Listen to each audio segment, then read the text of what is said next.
and welcome. I am Gretchen with Amazing Charcuterie Boards, and I am here today to talk about how to cut brie and 4 different ways that you can style brie on a charcuterie board. So brie is one of my favorite cheeses, and you'll see it on a lot of charcuterie boards. It's a soft French cheese that has the rind on, so you're gonna not have to, you don't need to take this off. You're gonna eat it with the rind itself on. That is edible. And it is great because it pairs well with so many different things that go on a charcuterie board, nuts, fruits. It's great to have with bread or crackers that you can kind of use it as a spread. So let's go ahead and get started. I'm going to show you exactly how to cut this. It does work for other soft cheeses that come in a round as well. So you can use this in lots of different ways. So in general, you are just going to cut your brie in wedges. So for the start, I'm just going to cut this and leave it in really big wedges. So let's just do 3 cuts across. And the very first way you can style brie, and you can do the same thing whether you have big or small slices, is simply just to leave it in the round. It's really helpful to have cheese already cut. It makes serving on a charcuterie board much easier, and it also makes it just easier in terms of keeping the board organized if it's already cut. So if I'm going for a really basic round shape, this is what I do.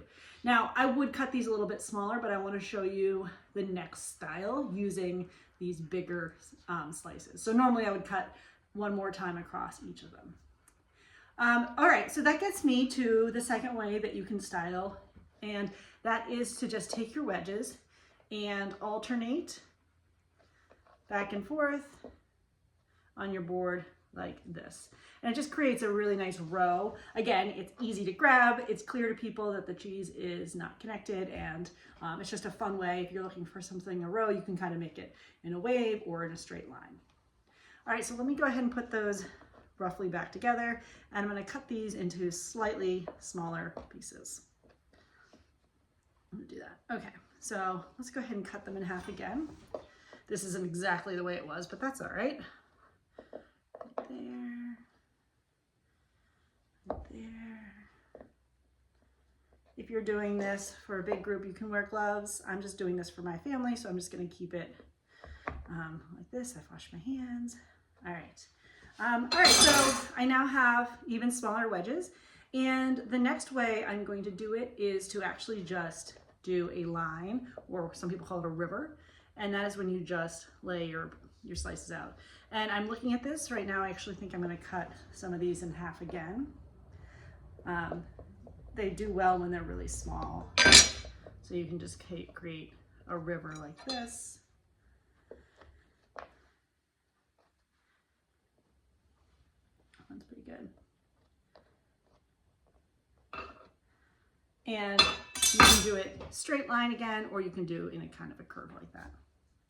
And the last way that you can do it is you actually are going to create your brie in a round circle. So you're going to start laying your pieces kind of in a circle overlapping like this.